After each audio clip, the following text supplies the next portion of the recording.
Hello मित्रांनो, तुमच्या मराठी दिग चॅनलवर स्वागत आहे। मी तुम्हाला मराठी दिग चॅनलवर रोज नवीन इंग्रजी शब्द शिकवणार।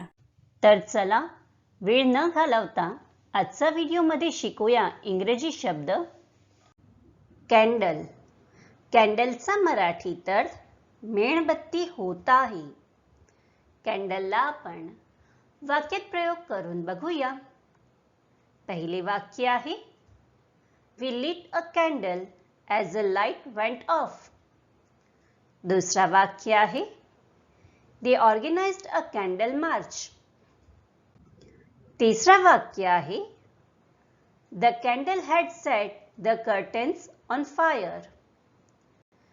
चौथा वाक्य आहे A teacher is often compared to a candle. Friends, व्हिडिओला लाईक, शेअर आणि कमेंट करायला विसरू नका आणि चॅनलला सबस्क्राइब करा। Thank you.